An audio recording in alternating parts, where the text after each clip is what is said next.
സ്തോത്രം. മുഴുവൻ തീക്കായിട്ട് സൂക്ഷിച്ചിരിക്കുക. അതെ, 19-ാം അധ്യായം ദൈവകുഞ്ഞുങ്ങൾക്ക് പ്രത്യാശ വർദ്ധിക്കുന്ന അധ്യായമാ. ഒറ്റ വാക്കി പറഞ്ഞ കുഞ്ഞാടിന്റെ കല്യാണമാണ്. വാട്ടം, കറ, ചുളുക്കം, മാലിന്യം ഒന്നുമില്ലാത്ത ഏശാത്ത ഒരു നിർമ്മല കന്യകയെ അവിടുന്ന് വേളി കഴിക്കും. അലങ്കാര ഭാഷയാണ്, വേളി കഴിക്കും. അതാണ് 19. നാം സന്തോഷിച്ചുല്ലസിച്ച് അവന് മഹത്വം കൊടുക്കുക, കുഞ്ഞാടിന്റെ. എന്നിട്ടും പലർക്കും വലിയ സന്തോഷം. ഇത് നിങ്ങൾ ചിന്തിക്കുന്നത് ഇതൊക്കെ നടക്കുന്ന കാര്യമാണോ എന്നാണ്. നടക്കുന്ന കാര്യമായി പറയുന്നത്. കുഞ്ഞാടിന്റെ കല്യാണം. Price the Lord. അതെ, 20-ാം അധ്യായം 1000 ആണ്ട് വാഴ്ചയാണ്.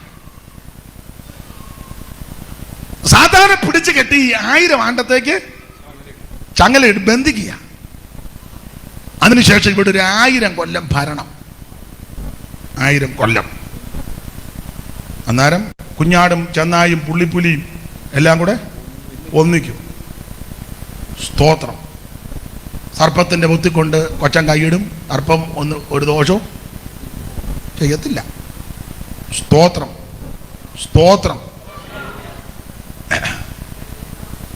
തർക്കമോ വാദമോ വഴക്കോ കേസോ അടിപിടിയോ കത്തിക്കുത്തോ ഭവനഭേദനമോ ഭാര്യാപീഡനം, ഭാതൃപീഡനം, ഭാര്യാപീഡനം, പുത്രപീഡനം, ഇതൊന്നും ഒരു പീഡനവും ഇല്ല. പെണ്ണുങ്ങളാണ് എല്ലാം പീഡന കഥയായിട്ടാണ് ഇറങ്ങുന്നത്. നിങ്ങൾ നേരത്തെയൊക്കെ വായിച്ചതല്ലേ? ഒരുത്തയാന്ന് എന്നും സാരി ചുറ്റിക്കൊണ്ടിറങ്ങും. അപ്പം ഇവിടെയൊക്കെ എല്ലാം വന്ന് വട്ടം ഇരിക്കുക. അവള് അതൊരു നല്ല മെതേഡായിട്ട് ഓരോ ദിവസം ഓരോ സാരി എടുത്ത് ഞൂറിഞ്ഞല്ല എന്ന് വെച്ചോണ്ട് ചാനലുകാർ വന്ന് മിനിഞ്ഞാന്ന് എത്ര പേര് പീഡിപ്പിച്ചു. ഉടനെ അവൾ അന്നേരം കണ്ണടച്ച് വെച്ച ഒരു 5-6 പേരുടെ പേര്. ഞാൻ അന്തം വിട്ടുപോയി. നമ്മുടെ ആരുടെയും പേര് അവള് പറയാഞ്ഞത് അല്ല, അവള് വായി വരുന്നവരുടെ എല്ലാം പേര് പറഞ്ഞതാ. അതെ, എനിക്ക് വളരെ സങ്കടമാവും. ഉമ്മൻചാണ്ടിയുടെ പേര് പറഞ്ഞല്ലതാ. അങ്ങനെ കാണുന്ന എനിക്ക് പുള്ളിയോട് ബഹുമാനമാണ്. അങ്ങനെ ആണെങ്കിൽ ഉറക്കം പോലും ഇല്ലാതെ നാട്ടുകാരുടെ കാര്യത്തിന് വേണ്ടി അങ്ങനെയുടെ പേര് പറഞ്ഞത്. വേറെ ഒന്ന് രണ്ട് പേരുടെ പേര് പറയാറുന്നേ കുറച്ചുകൂടെ നമുക്ക് ചിന്തിക്കാം, മിക്കവാറും സാധ്യതയുണ്ട്. അല്ല, കുഞ്ഞുഞ്ഞിന്റെ പേര് പറഞ്ഞത് ഞാൻ ദൈവത്തെ ശ്രദ്ധിച്ചു. ഈ സഹോദരി നമ്മുടെ ആരുടെയും പേര് പറഞ്ഞാൽ വല്ലോ നമ്മളെ വിളിക്കുമോ? ഇനി യോഗത്തിന് വല്ലോ ഒന്നും പറയാതിരുന്നിട്ട് നമ്മളെ വിളിക്കുന്നത് തന്നെ തർക്കമാണ്. പുള്ളിയെ വിളിക്കണോ? നമ്മുടെ കൺവെൻഷന്, അടിമാലി കൺവെൻഷൻ എന്നാൽ ഒരാൾ പറഞ്ഞു പുള്ളിയെ നമുക്കൊന്ന് വിളിക്കാം. പുള്ളിയെ വിളിച്ച് അയാൾ വിവരക്കേട് വിളിച്ച് കൂവുള്ളൂ. പിന്നെ പറഞ്ഞു നമുക്ക് അങ്ങനെ വിവരക്കേട്. പിന്നെ അയാൾ പറയുന്നതെല്ലാം വിവരക്കേടാന്ന്.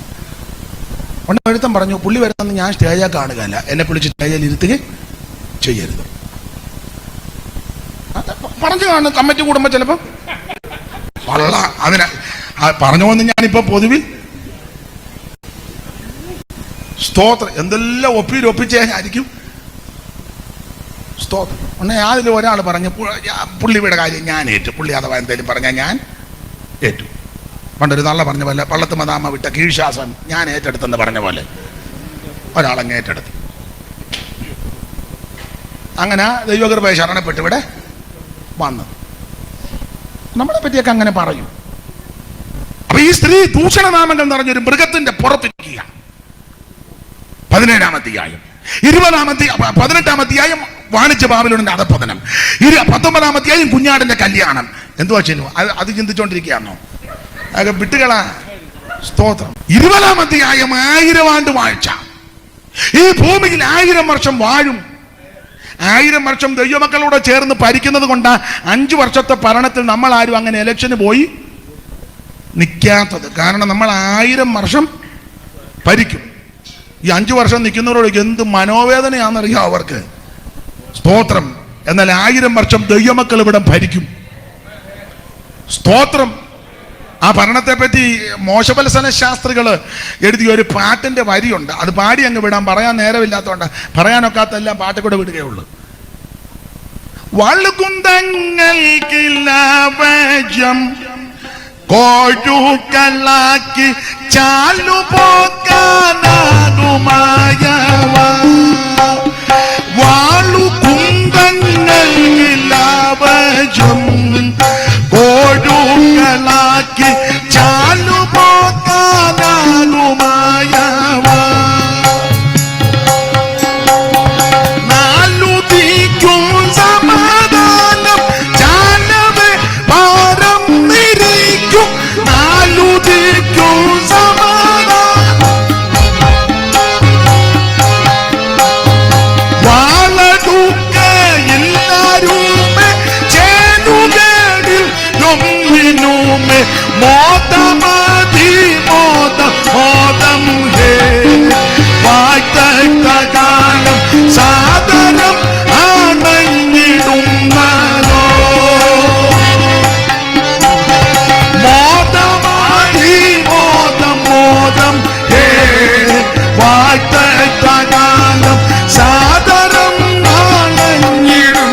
വാഴും. അതാണ് ഈ വെളിപ്പാട് 20 ആയിരം വാഴ്ച. വെളിപ്പാട് 21 അധ്യായം വളരെ ശ്രേഷ്ഠമേറിയ അധ്യായമാ. പുത്തൻ യെരൂശലേം അത് മേളിൽ നിന്നോട്ട് വരുക. സ്തോത്രം സ്തോത്രം. അതെ, ആ ഭാഗത്തേക്ക് പോകുന്നില്ല. വെളിപ്പാട് 22 വേണേ ഒറ്റ വാക്കിൽ ഇങ്ങനെ പറയാം: നിത്യത. നിത്യത അത്ര ശ്രേഷ്ഠമേറിയ ഒരു പുസ്തകമായി വെളിപ്പാട് പുസ്തകം. അതെ, നമ്മുടെ വിഷയത്തിൽ വരാം.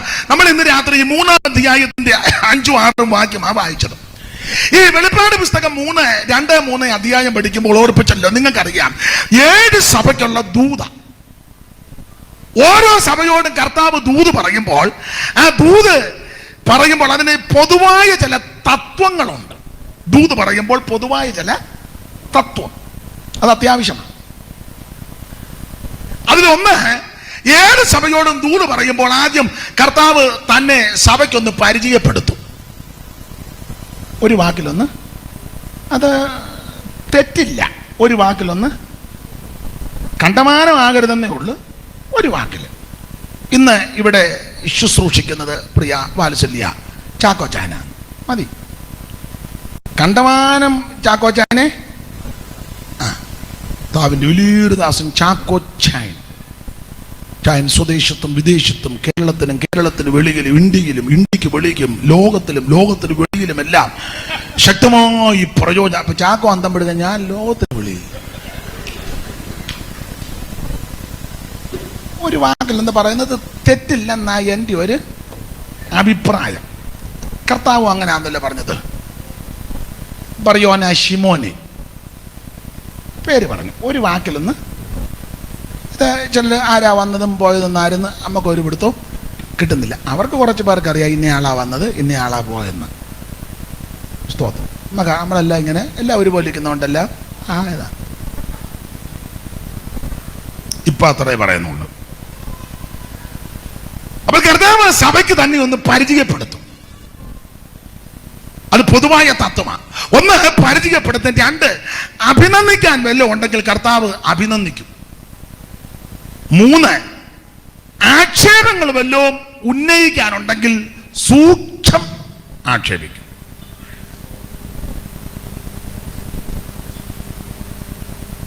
മാത്രമല്ല കർത്താവ് പ്രബോധനം നൽകും, എന്തെങ്കിലും പ്രബോധിപ്പിക്കാനുണ്ടെങ്കിൽ. 5, മുന്നറിയിപ്പ് വല്ലതും തരാനുണ്ടെങ്കിൽ മുന്നറിയിക്കും. എന്തെങ്കിലും ദോഷമോ പ്രയാസമോ വരാനുണ്ടെങ്കിൽ മുന്നറിയിക്കും. 6, നല്ലതുപോലെ വിവേചിക്കും. ഒടുവിൽ 7, പ്രതിഫലം വല്ലതും ഉണ്ടെങ്കിൽ അത് പറയും. അത് പൊതുവായ തത്വമാണ്. ആ തത്വം ഈ 3-ാം അധ്യായത്തിലെ സഭയോടുള്ള ബന്ധത്തിൽ ചില തത്വങ്ങൾ, പൊതുവായ തത്വം ഓടിച്ച് വിശദീകരിക്കുന്നില്ല, ഓടിച്ച് ചിന്തിക്കാം. പൊതുവായ തത്വം 1, കർത്താവ് സഭയ്ക്ക് തന്നെ ഒന്ന് പരിചയപ്പെടുത്തി. ആ 3-ാം അധ്യായത്തിന്റെ പ്രാരംഭവാക്യം ഒന്ന് വായിച്ചാട്ടെ. സർദീസിലെ സഭയുടെ ദൂതന് എഴുതുക. സർദീസിലെ സഭയുടെ ദൂതന് എഴുതുക. ദൈവത്തിന്റെ 7 ആത്മാവും 7 നക്ഷത്രവും ഉള്ളവൻ അരുളി ചെയ്യുന്നത്. 7 നക്ഷത്രവും ഉള്ളവൻ അരുളി ചെയ്യുന്നത്, ഞാൻ നിന്റെ പ്രവൃത്തി അറിയുന്നു. ജീവനുള്ളവൻ എന്ന് നിനക്ക് പേരുണ്ട്, എങ്കിലും നീ മരിച്ചവൻ ആകും. അപ്പൊ ശ്രദ്ധിക്കുക, ദൈവത്തിന്റെ 7 ആത്മാവ്. അപ്പൊ ചിന്തിക്കുക, 7 ആത്മാവ്. പണ്ട് ഞങ്ങളുടെ അമ്മ എന്തേലും പ്രശ്നം പറയുമ്പോൾ അവൻ 5 ആത്മാവിൽ പോലും ഇല്ലെന്ന്. അത് ഞാൻ ആ ഡയലോഗ് കേട്ടിട്ടുണ്ട്. ഇത് വായിക്കുന്നത് അപ്പൊ ചിലക്ക് എടാ എത്ര ആത്മാവുണ്ടെന്നാരും. ആത്മാവ് ഒന്നേ ഉള്ളൂ, അത് പരിശുദ്ധാത്മാവാണ്. പക്ഷേ അതിന്റെ വിശേഷതകൾ പലതാണ്. ആ വിശേഷതയെ പറ്റി, അതിന്റെ വിശേഷത യെശയ്യാ പ്രവചനം 11-ാം അധ്യായത്തിന്റെ 2-3 വാക്യത്തിൽ ഒരു 5-6 കാര്യം അവിടെ പറഞ്ഞിട്ടുണ്ട്. ഒന്ന് വായിച്ചു തരൂ. 2 മുതൽ വായിക്കും. അവന്റെ മേൽ യഹോവയുടെ ആത്മാവ് ആവസിക്കും. യഹോവയുടെ ആത്മാവ് ആവസിക്കും. ജ്ഞാനത്തിന്റെ ആത്മാവാ. ഈ ആത്മാവിനെ പ്രാപിച്ചാൽ ജ്ഞാനം ഉണ്ടാകും. നിനക്ക് സെക്യുലർ പഠിത്തം ലഭിച്ചില്ല. വീട്ടിലെ പ്രാരാബ്ധമോ കഷ്ടപ്പാടോ ദുരിതമോ ദുഃഖമോ അല്ലെ ഇളയത്തുങ്ങളെ പഠിപ്പിക്കാൻ വേണ്ടി നീയും അപ്പന്റെ കൂടെ തൂമ്പ കളയ്ക്കാൻ ഇറങ്ങി, അല്ലെ എന്തെങ്കിലും പണിക്കിറങ്ങി, നിനക്ക് ഒത്തില്ല പഠിക്കാൻ. ആഗ്രഹം ഉണ്ടായിരുന്നു പഠിക്കാൻ, പക്ഷെ വീട്ടിലെ പരാതി നിമിത്തം പഠിക്കാൻ ഒത്തില്ല. ഹൈറേഞ്ച് ആകുമ്പോൾ പറമ്പിൽ ഒത്തിരി പണിയുണ്ടല്ലോ. ഹൈറേഞ്ചിലാന്ന് പണ്ടൊക്കെ, ഇപ്പോഴല്ല, പണ്ടൊക്കെ പിള്ളേരും ഒത്തിരി ഉണ്ട് വീട്ടിൽ, 8ഉം 10ഉം. അത് കുറ്റമായിട്ടല്ല ഞാൻ പറയുന്ന, 10 അല്ല, ഒരു 20 വെച്ച് വേണമെന്നാണ്. നിങ്ങളെ 10 പറഞ്ഞപ്പോൾ എന്നെ നോക്കുന്നത്. മക്കളെ പോവാതിരുന്ന അവകാശം. കാരണം പുസ്തകത്തിലെ പ്രമാണം അവിടെ വായിക്കുന്നത്, നിന്റെ ഭാര്യ, നിങ്ങൾ സഹോദരിമാര്, നിന്റെ ഭാര്യ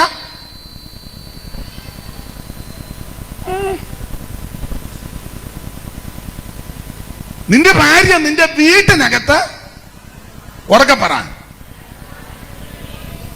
ഫലപ്രദമായ, എങ്ങനെ, മുന്തിരി.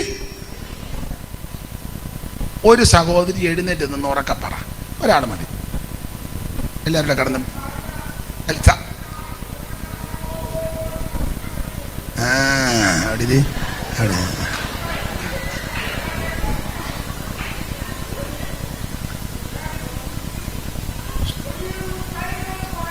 സ്തോത്രം. ദൈവം അനുഗ്രഹിക്കട്ടെ. അവളിവിടെ വായിക്കുന്നത്, നിന്റെ ഭാര്യ നിന്റെ വീട്ടിനകത്ത് ഫലപ്രദമായ മുന്തിരി. നന്നായിട്ട് വായിക്കണം. പുസ്തകം വായിക്ക്, വായിച്ചേ മോളെ, പുസ്തകം വായിച്ചേ. വെറുതെ കൂടെ നടക്കുക. നന്നായിട്ട് വായിച്ചു. നിന്റെ ഭാര്യ നിന്റെ വീട്ടിനകത്ത് ഫലപ്രദമായ മുന്തിരിവള്ളി പോലെ. മുന്തിരിവള്ളി പോലെ. സ്തോത്രം. മുന്തിരി, സ്തോത്രം. അമൃതിന്റെ വള്ളി ഒന്നും അല്ലല്ലോ, മറ്റേ അങ്ങാടി മരുന്നിന്. ഇനി അവിടുത്തെ പണം മുന്തിരി വള്ളി, വള്ളികൾ എന്നല്ലല്ലോ. തങ്കച്ചാ, നിനക്ക് ഒത്തിരി വള്ളികളുണ്ട്. നീ എന്നിട്ട് ഈ സഭയിൽ വന്ന ആള് കളിക്കുക. നിന്റെ ഫോൺ എടുത്ത് പരിശോധിച്ചാൽ ധാരാളം വള്ളികള്. കുറിയാക്കോയെ,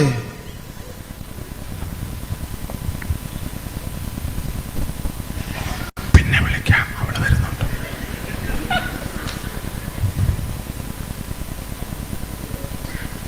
രാത്രി 10:30 കഴിഞ്ഞ് വിളിക്കും. പ്രത്യക്ഷത്തിൽ ഒരു വള്ളിയും, അപ്രത്യക്ഷമായിട്ട്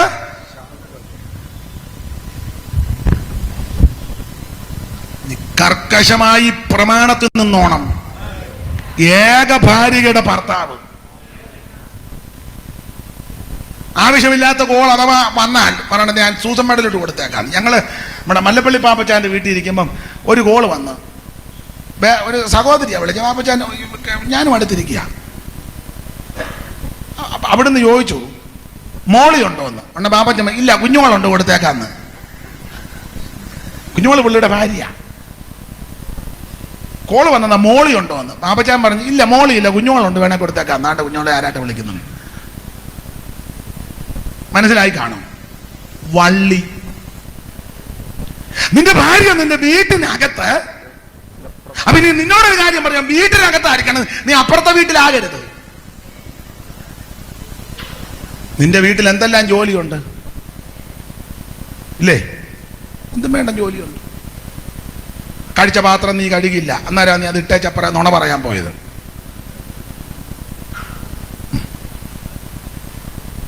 ഇന്നലെ കറി വെച്ച ചട്ടിക്കകത്ത് പുളിയും വെള്ളവും ഇപ്പോഴും കിടക്കുക, കഴുകിയിട്ടില്ല.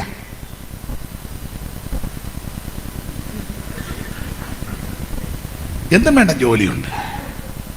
നീ അന്നേരം അപ്പുറത്തെ വീട്ടിൽ ചെന്ന് വള്ളി വീശാൻ പോകരുത്. നിന്റെ വീട്ടിനകത്ത്, നിന്റെ ഭാര്യ നിന്റെ വീട്ടിനകത്ത് ഫലപ്രദമായ ആ മുന്തിരി വള്ളി. അടുത്ത വാക്യം വായിച്ചേ മോളെ.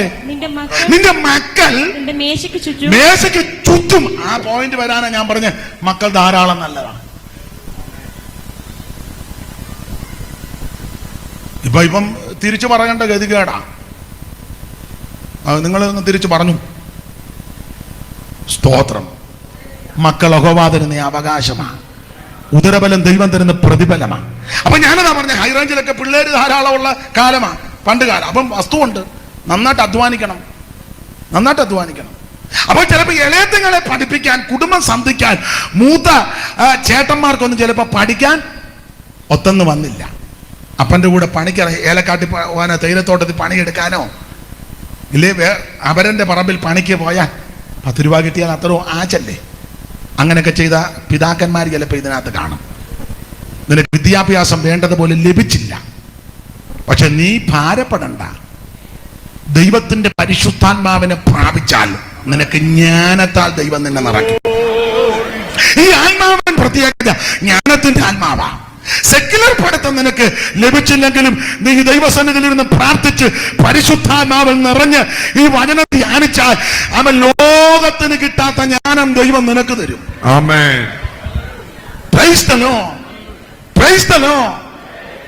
ഈ ഉപകാരം ചെയ്യുവാൻ യോഗ്യനല്ല ഞാൻ, ഈ ഉപകാരം ചെയ്യുവാൻ യോഗ്യനല്ല ഞാൻ, നീ കൃപ കാട്ടി നായക ജീവദായക, നീ കൃപ കാട്ടി നായക ജീവദായക. മനുവേല വന്ദനം മനുജാതിക്കായി വന്നതാ ഉന്നതാധിപ, മനുവേല വന്ദനം.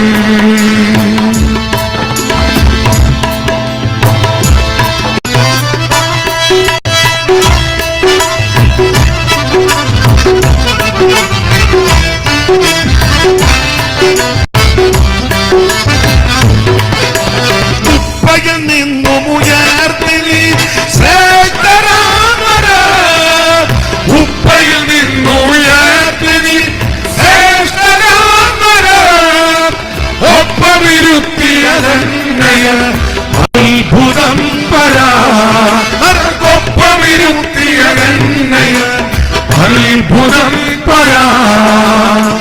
മനുവേല വന്ദനം മണ്ണിലേഖന, മനുജാതിക്കായി വന്നതാ ഉന്നതാധിപ, മനുവേല വന്ദനം.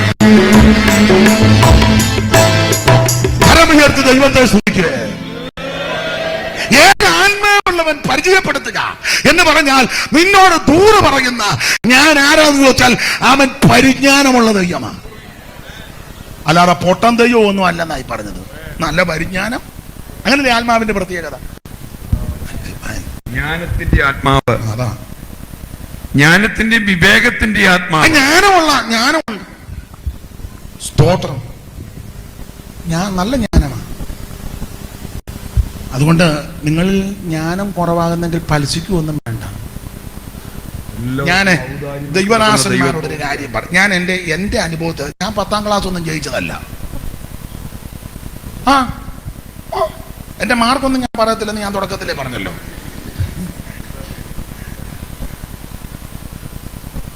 എനിക്ക് ഇംഗ്ലീഷ് വായിക്കാനും എവിടുന്ന് സ്തോത്രം. എനിക്ക് ആംഗലേയ ഭാഷ വശമില്ല. അതുകൊണ്ട് എൻ്റെ അനുഭവത്തിൽ നിന്ന് പറയുക, ഈ പുസ്തകം പഠിച്ച് ധ്യാനിച്ചാൽ മതി. എന്നും വായിച്ചോണം, എന്നും ധ്യാനിച്ചോണം, ഇതെന്നും അയവറക്കിക്കോണം, ഇതെന്നും ഉരുവിട്ടോണം. അറിയാവുന്ന വാക്യം ആരോടെങ്കിലും 2 പേരോടങ്ങ് പറഞ്ഞേക്കണം. അങ്ങനെ പറയുമ്പോൾ പിന്നെയും കിട്ടുമ്പോൾ പിന്നെയും പറയണം. നിന്നെ വെല്ലാനൊരു കുഞ്ഞുങ്ങൾ കാണുക. സ്തോത്രം. പിള്ളേർക്ക് വേദപുസ്തകം വായിച്ച് പ്രാർത്ഥിച്ചില്ലേ കഞ്ഞി കൊടുക്കരുത്. ഞാൻ പെന്തിക്കോസുകാരോടായി പറയുന്നത്. പക്ഷെ അവര് കഞ്ഞി അല്ലേലും കുടിക്കുകയല്ലേ, ചോറാ. ഞങ്ങളുടെ വീട്ടിലെ പിള്ളേർക്ക് ചോറും കഞ്ഞിയും ഇഷ്ടം. അവർക്ക് എന്തുവാ ഇപ്പോഴത്തെയൊക്കെ ഉണ്ടല്ലോ ബർഗർ, അതിൻ്റെ പേരും മറന്നുപോയി. അല്ലെന്ന് വേറെ മറ്റേ എന്ത് വലിയ പാട്ടെ, ഷവർമ്മ. ഷവർമ്മ എല്ലാം പൂട്ടിക്കൊണ്ടിരിക്കുക. ഷവർമ്മ നീ വർമ്മയെ മാത്രം കൊടുക്കാതെ വേറെ പുസ്തകം അങ്ങോട്ട് കൊടുക്കണം. മനസ്സിലാകുന്നുണ്ടോ? ഇത് വായിച്ച് ധ്യാനിച്ച് പഠിച്ച് അതിൽ തന്നെ രസിച്ചോണം. ഇത് പരിജ്ഞാനത്തിന്റെയാ. അവന്റെ മേലെ യഹോവയുടെ ആത്മാവ് വസിക്കും. ആത്മാവിന്റെ ജ്ഞാനത്തിന്റെ വിവേകത്തിന്റെ വിവേകത്തിന്റെ ആത്മാവാ. വിവേകം ഉണ്ടാകും. ഈ ആത്മാവിനെ പ്രാപിച്ച നല്ല വിവേക. അപ്പൻ ആരാ, അമ്മ ആരാ, പെങ്ങൾ ഏതാ, ചേട്ടൻ ഏതാ, അനിയത്തി ഏതാ, ചേട്ടന്റെ ഭാര്യ ഏതാ, അനിയന്റെ ഭാര്യ, വിവേകം ഉണ്ടാകും. ഇത് ചിലർക്ക് അമ്മ ഏതാ, പെങ്ങൾ ഏതാ, ചേട്ടന്റെ ഭാര്യ ഏതാ, അനിയന്റെ ഭാര്യ ഏതാ, ഒരു വിവരം. യോഗം കഴിഞ്ഞപ്പോ അനിയന്റെ ഭാര്യയും കയറ്റി അവൻ ഓട്ടോയിൽ അങ്ങ് പോയി. അവള് നോക്കി നിൽക്കുക. ആരുടെ കാര്യമാണോ അത് ഞാൻ ഇപ്പൊ പൊതുവെ പറയുന്നില്ല. കൺവെൻഷന്റെ പാട്ട് കഴിഞ്ഞപ്പോ അവൻ വേറൊത്തിയും കെട്ടിക്കൊണ്ട്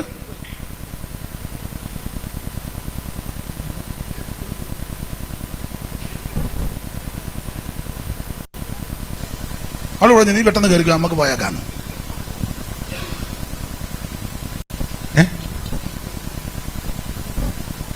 നിങ്ങൾ എന്നെ ഇങ്ങനെ നോക്കുന്നേ. പാസ്റ്ററുടെ ഭാര്യ ഏതാ, വിശ്വാസിയുടെ ഭാര്യ ഏതാ, പാസ്റ്റർ ആരാ, വിശ്വാസി ആരാ, ഇത് വിവേകം ഉണ്ടാകുമെന്ന്. നീ ആരാ, ഞാൻ ആരാ, അവരാരാ, ഇവരാരാ, ഇതൊക്കെ വിവേകം ഉണ്ടാകും. കുഞ്ഞ് പെൺകുട്ടികളോട് എങ്ങനെ ഇടപെടണം, മുതിർന്ന സ്ത്രീകളോട് എങ്ങനെ ഇടപെടണം, അമ്മയേക്കാൾ പ്രായമുള്ളവരോട് എങ്ങനെ ഇടപെടണം, വിവേകം ഉണ്ടാകുമെന്ന്. ചില പാസ്റ്റർമാർക്ക് വിവേകമല്ല. പ്രായമുള്ള വല്യമ്മച്ചയെ കയറിയ സഹോദരി, തങ്ക സഹോദരി, എന്തുവാ തങ്ക സഹോദരി, അമ്മയുടെ പ്രായം അതാ അങ്ങനെ പറഞ്ഞു ഞാൻ എങ്ങനെ അത് പറയുന്നത്? അതുകൊണ്ടാണ് അമ്മയുടെ പ്രായമുള്ള അമ്മച്ചിയെ കയറിയ തങ്ക സഹോദരി. എന്നിട്ട് അപ്പുറത്തെ കൊച്ചമ്മയെ കയറിയോ അമ്മച്ചി. എടാ, നിനക്ക് വിവേകം ഉണ്ടായോ ഇതുവരെ? നീ 50 കൊല്ലമായിട്ട് പ്രസംഗിച്ചു തന്നെ നിനക്ക് കാക്കാച്ചിന് വിവേകമുണ്ടോ? അമ്മ ഏതാ, പെങ്ങൾ ഏതാ, വല്യമ്മ ഏതാ, വല്യപ്പൻ ഏതാന്ന്? ഇത് എല്ലാവരുടെ കൂടിയുള്ള യോഗമല്ലേ? എല്ലാവർക്കും കേൾക്കട്ടെ, ലോകം മുഴുവൻ കേൾക്കട്ടെ. പ്രായമുള്ളൊരു വല്യപ്പൻ സഭ ഇരിക്കുക, തോമാ സഹോദര.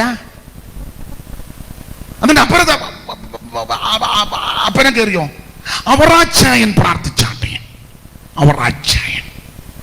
മറ്റേതാരാ, തോമാ സഹോദരൻ. എടാ, നിനക്ക് വിവേകമുണ്ടോ? നീ പ്രാപിച്ച ദൈവാത്മാവാണോ? ദൈവത്തിന്റെ ആത്മാവിന്റെ പ്രത്യേകത ഇത്. വായിച്ചേ. വിവേകത്തിന്റെ ആത്മാവ് ആലോചനയുടെ ആത്മാവ്, ബലത്തിന്റെ ആത്മാവ്, ബലത്തിന്റെ ആത്മാവ്, ബലത്തിന്റെ ആത്മാവ്. അല്ലാതെ ആത്മാവിലായി താഴെ വീഴുകയല്ല. ആത്മാവ് പറഞ്ഞ തങ്ക താണ്ട നിറയെ കിടക്കുന്നു ഉണ്ട് വീഴ്ചവൻ. ആത്മവിവശത താഴെ വീഴുകയല്ല. ഉടനെ അത് ഈ പാവം പിടിച്ച സഹോദരിമാർ ഇത് കാണുമ്പോ അവരോർക്കുന്നത് നെഞ്ചു വിലങ്ങി നിൽക്കുകയാണ്. ഉടനെ അതുങ്ങൾ അണ്ണ അടുത്തിരിക്കുന്ന മേരി അണ്ണ തങ്ക ഈ ശബ്ദം കേട്ടോണ്ട് അപ്പുറം പുറകിൽ കൂട്ടം ബഹളം. അവൻ മയക്കി വെച്ചു വണ്ടിയെ കയറി പോവുകയും ചെയ്തു. നീ അവിടെ മലന്ന് കിടക്ക്. ഇത് ബലത്തിന്റെ ആത്മാവാ. നീ ബലഹീനതയോട് യോഗത്തിൽ വന്നെങ്കിൽ തിരിച്ചു പോകുന്നത് ബലപ്പെട്ടു പോകണം. നീ രോഗിയായിട്ട് വന്നെങ്കിൽ ഇന്ന് രാത്രി തിരിച്ച് രോഗസഭയ്ക്കും കിട്ടിപ്പോകണം. നീ മനോവേദനയോടെ വന്നെങ്കിൽ ഇന്ന് രാത്രി വിഷണ്ണ മനസ്സിന് സ്തുതിക്കുന്ന മേലാടയാ. നിന്റെ രട്ടടിച്ച് സന്തോഷത്തെ ഉടുപ്പിക്കുന്നത് രാത്രിയാ. നിന്റെ വിലാപത്തെ നൃത്തമാക്കി തീർക്കുന്ന രാത്രിയാ. ഇത് ബലത്തിന്റെ ആത്മാവാ. Praise the Lord. ഞാൻ എല്ലാ ഭാഗവും വിവരിക്കാൻ നേരമില്ല. പരിജ്ഞാനത്തിന്റെയും യഹോവ ഭക്തിയുടെയും ആത്മാവ് തന്നെ. ഏകാത്മാവെന്നല്ലേ ദൈവത്തിന്റെ പരിചയപ്പെടുത്തിയപ്പോ ഞാൻ ആരാന്ന് പരിചയപ്പെടുത്തി. സർദീസിലെ സഭയുടെ ദൂതനോട് പറയുക, 3:1 അങ്ങനല്ലേ വായിക്കുന്നത്? സർദീസിലെ സഭയുടെ ദൂതനോട് പറയുക. വായിച്ച 3:1. സർദീസിലെ സഭയുടെ ദൂതൻ എഴുതുക, ദൈവത്തിന്റെ ഏഴാത്മാവ്. ഇവിടെ തന്നെ 6 കാര്യം പറഞ്ഞിട്ടുണ്ട്. അതിലെല്ലാം പറയാൻ നേരമില്ല. അതിലെടുത്ത് പറയും പരിജ്ഞാനത്തിന്റെ ആത്മാവാ. പരിജ്ഞാനമാണ്. യോഗം എങ്ങനെ നടത്തണം, എങ്ങനെ നിർത്തണം, അതൊക്കെ പരിജ്ഞാനം ഇത് പ്രാപിക്കും. തിരുമേശയ്ക്ക് എന്നാ പറയേണ്ടത്, സ്നാനത്തിന് എന്തോ പറയണം, വീട്ടു പ്രാർത്ഥനയ്ക്ക് എന്തോ പറയണം, പരിജ്ഞാനമാണ്. ജ്ഞാനം വേറെ പരിജ്ഞാനം വേറെ, രണ്ടും രണ്ടാ. ജ്ഞാനം എന്ന് പറഞ്ഞാൽ അറിവാ, പരിജ്ഞാനം എന്ന് പറഞ്ഞാൽ പഠിച്ച അറിവ് പ്രയോഗിക്കുന്ന വിധം, സന്ദർഭത്തിനനുസരിച്ച് കൈകാര്യം ചെയ്യുക. ഉദാഹരണമാ പറയാൻ പോകുന്നത്, ഉപദേശമല്ല, ഉദാഹരണമാണേ. ജ്ഞാനവും പരിജ്ഞാനവും തമ്മിലുള്ള വ്യത്യാസം. ഉദാഹരണം, മോളെ നേഴ്സിംഗ് പഠിപ്പിക്കാൻ വിട്ടു, 3 വർഷം അല്ലെ 4 വർഷം പഠിച്ചു, മിടുക്കിയായി. ഉദാഹരണമാണേ. അവളെ പഠിപ്പിച്ചു, വിഷമുള്ള പാമ്പ് കൊത്തിയാൽ ആ മുറിവേറ്റ കടിഭാഗത്തിന് ഒരു ചാൻ മുകളിലോട്ട് കയറി കയറിട്ടൊന്ന്, അത് ജ്ഞാനം, പഠിച്ചതാ. ഉദാഹരണമായി പറയുന്നത്, പാമ്പ് കടിച്ചാൽ, കൊത്തിയാൽ, ആർക്കും വരാതിരിക്കട്ടെ, ഉദാഹരണമാണ്.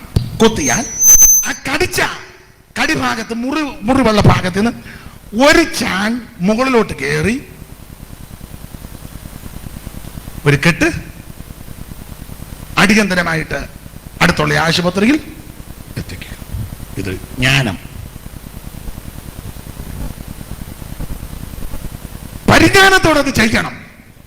മോളെ പഠിപ്പിക്കാൻ വിട്ട് നന്നായിട്ട് പഠിച്ചു, ജ്ഞാനമൊക്കെ കിട്ടി, പക്ഷേ ബ്ലസ്സിക്ക് പരിജ്ഞാനമില്ല. പഠിച്ച് സർട്ടിഫിക്കറ്റുമായിട്ട് ബ്ലസ്സി വീട്ടിൽ വന്ന് 2 ദിവസം കഴിഞ്ഞപ്പോൾ ബ്ലസ്സിയുടെ വല്യപ്പൻ, ഉദാഹരണമാണ്, വല്യപ്പൻ കിഴക്കനാടായതുകൊണ്ട് പറയാം, കുരുമുളക് പറിക്കാൻ ഏണി വെച്ച് കേറുക, കുരുമുളക് കൂടി പറിക്കാൻ,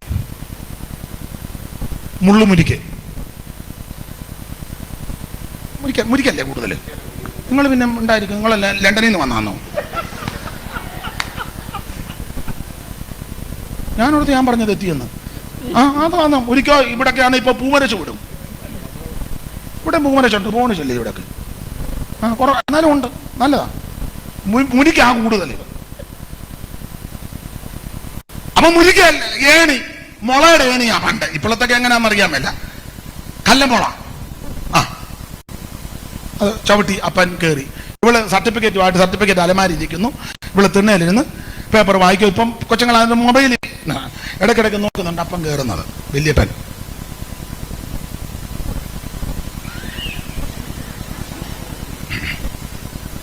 അപ്പൊ വല്യപ്പൻ കയറി അങ്ങോട്ട് ചെന്ന് ചാക്ക് പുറകെ കെട്ടിയിട്ടിരിക്കുക, പറിച്ച് ഇടുക.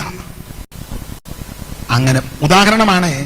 പറിച്ചുകൊണ്ടിരുന്നപ്പോൾ ആ കൊടിയിൽ ചുറ്റിയിരുന്ന ഒരു പാമ്പ്, വിഷമുള്ള പാമ്പ്, അപ്പന്റെ നെഞ്ചിനിട്ടൊരു കൊത്തുകൊണ്ടപ്പം പെട്ടെന്ന് ചടയെന്നിറങ്ങി.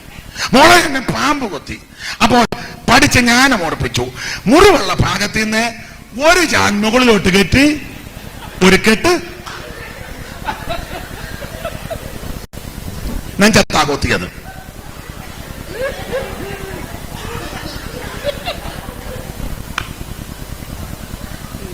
ഇതിന് പരിജ്ഞാനമെന്നാണോ പറയുന്നേ?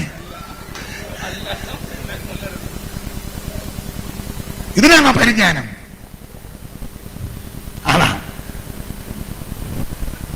അത് പരിജ്ഞാനമല്ല. എന്നാൽ ദൈവത്തിന്റെ ആത്മാവ് ഒരു വ്യക്തിയിൽ വ്യാപരിച്ചു കഴിഞ്ഞപ്പോൾ അവന് പരിജ്ഞാനമുണ്ടാകും. അതാ ഈ ആത്മാവിന്റെ വിശേഷത.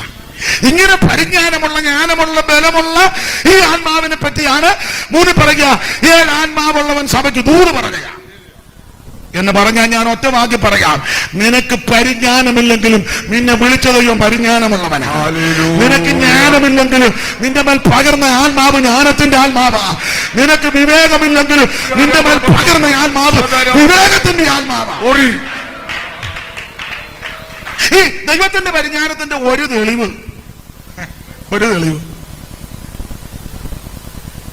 10-30 ലക്ഷം ജനമെന്ന ഈ ഓടെ കണക്ക്, പഴയ പ്രയോഗമാണ്, ഓടെ കണക്ക് 30 കൂടാനാ സാധ്യത. നമുക്കൊരു 30 എടുക്കാം. ഈ 30 ലക്ഷം ജനം മരുഭൂമിയിലേക്ക് കയറി. അവിടുന്ന് പരിജ്ഞാനമുള്ള ദൈവമാണ്. അതുകൊണ്ട് തമ്പുരാൻ കർക്കശ ഉപദേശം കൊടുത്തു, ആയുധങ്ങളുടെ കൂട്ടത്തിൽ ഒരു പാരയും വേണമെന്ന്. അത് സെന്ററിലുള്ളവർക്ക് പാര വെക്കാനാണോ? UPA അഖിലേന്ത്യാ പെന്തക്കോസ്ത് ഐക്യവേദി അതിനകത്ത് പാര വെക്കാനാണോ?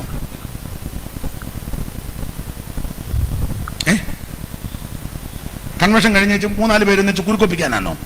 നമുക്ക് അടുത്ത പ്രാവശ്യം പുള്ളിയെ സെക്രട്ടറി ആക്കരുത്, മറ്റേ പുള്ളിയെ തട്ടിയേക്കണം, അതിനാണോ പാര? പിന്നെ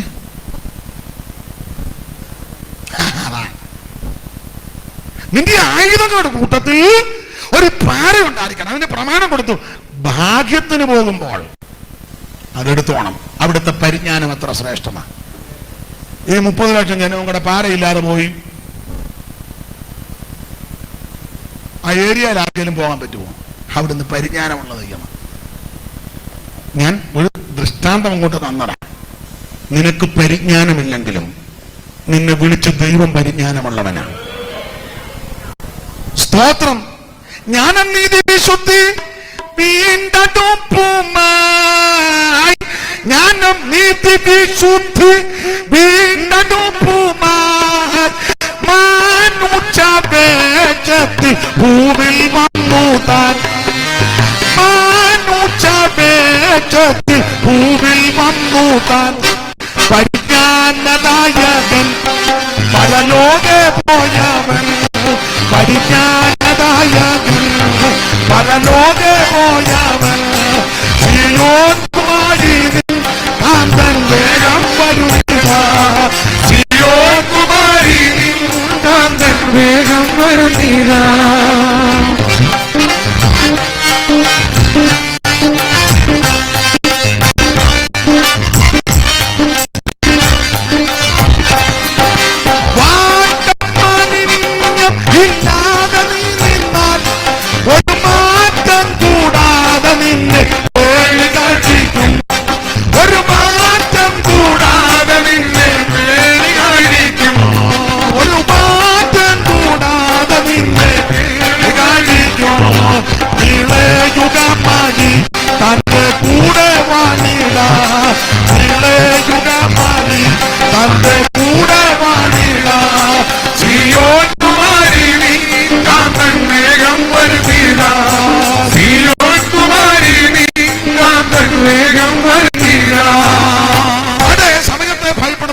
വിശദീകരിക്കുന്നില്ല, ഓടിച്ചു പോകുക. ഒന്ന്, അവിടുന്ന് പരിചയപ്പെടുത്തി, നിങ്ങളോട് ദൂത് പറയുന്ന ഞാൻ ആത്മാവുള്ളവനാ എന്ന് പറഞ്ഞാൽ ജ്ഞാനത്തിന്റെയും വിവേകത്തിന്റെയും പരിജ്ഞാനത്തിന്റെയും ബലത്തിന്റെയും ശക്തിയുടെയൊക്കെ ആത്മാവാണ് വ്യാപരിക്കുന്നത്. അതെ, മുന്നോട്ട് പോകാം. 2, ഈ സഭയെ നോക്കി കർത്താവ് അഭിനന്ദിക്കുക പതിവാണ്. ഈ സർവീസ് സഭയെ നോക്കി കർത്താവ് ഒന്ന് അഭിനന്ദിച്ചു. അഭിനന്ദിച്ചത് ആ 3-ാം അധ്യായത്തിന്റെ 4-ാമത്തെ വാക്യം വായിച്ചേ. അഭിനന്ദനം. എങ്കിലും ഉടുപ്പ് മലിനമാകാത്ത കുറെ പേർ സർദീസിൽ നിനക്കുണ്ട്. അതൊരു അഭിനന്ദനം. എങ്കിലും ഉടുപ്പ് മലിനമാകാത്ത കുറെ പേർ, അത് പെന്തിക്കോസിലുമുണ്ട്. സർദീസിൽ മാത്രമല്ല, ലോകത്ത് മുഴുവനുള്ള സഭകളിൽ കുറെ പേരുണ്ട്. അവിടെ ഇവിടങ്ങളിൽ നിന്ന് കരയുന്ന, വിശുദ്ധിയോടെ, വിശ്വസ്തയോടെ, പരമാർത്ഥതയോടെ, പ്രമാണത്തോടെ ജീവിക്കുന്ന കുറച്ച് പേര് അടിമാലിയിലുമുണ്ട്. ഇടുക്കി ജില്ലയിലുമുണ്ട്, കേരളത്തിന്റെ 14 ജില്ലയിലുമുണ്ട്, ഇന്ത്യയുടെ എല്ലാ സ്റ്റേറ്റുകളിലുമുണ്ട്, ലോകത്തിന്റെ വിവിധ രാജ്യങ്ങളിലുണ്ട്. ആരാ? കുറച്ച് പേര്. പെന്തിക്കോസിൽ ഒത്തിരി പേര് കാണും. ചില പറയാം ഞങ്ങളുടെ സഭയെന്ന് പറഞ്ഞു നമ്പർ 1 അസംബ്ലീസ് ഓഫ് അഭിനന്ദിക്കുന്നു. ഒരാളെന്നോട് പറഞ്ഞു ഞങ്ങളുടെ ഒരു സഭയിൽ 10 ലക്ഷം പേരുണ്ട്. അതിനകത്ത് മലിനമാകാത്ത എത്രണ്ണം ഉണ്ടായി. ഐക്യവേദിയല്ലേ അങ്ങനെ ഇരിക്കട്ടെ. കാരണം വേൾഡിൽ വേർപെട്ട സഭകളിൽ നമ്പർ 1 അസംബ്ലീസ് ഓഫ്. അതാ ഞാൻ ഒന്നേ തുടങ്ങില്ല. ഓർക്കുന്ന അസംബ്ലീസ് ഓഫിന്റെ കാര്യം മാത്രം പറഞ്ഞ് ഞാൻ അങ്ങ് അടങ്ങുമെന്നാണ്. ലേഖലായി അസംബ്ലീസ് ഓഫ് കാര്യം അഭിനന്ദിക്കുന്നു. ഇന്ത്യയിലെ സഭ സ്ഥാപിച്ചതിൽ അവരാ മുൻപന്തി വന്നത്. അത് കഴിഞ്ഞ ചർച്ച പോടൊക്കെ ജോർജ്ബർഗും മേരി ചാപ്മാനും ഒക്കെ വന്നത് നമുക്ക് എടുത്തു നോക്കിയാവും. അവരുടെ കൂടെ വന്നത് ആ കുക്ക് സാഹിബ്, പിന്നെ സാഹിബ് നിൽക്കട്ടെ. അഭിനന്ദിക്കുന്നു. പക്ഷെ അതിനകത്ത് മലിനമാകാത്ത ഒത്തരമുണ്ട്.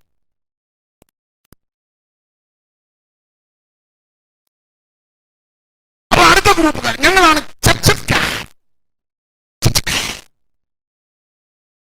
ജാതമുദ്രാണ്.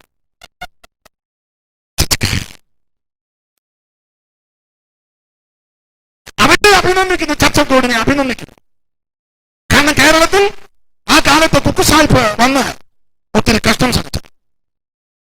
ആ നല്ല മനുഷ്യൻ. ഒത്തിരി മിഷണറി വൈദ്യന്മാർ,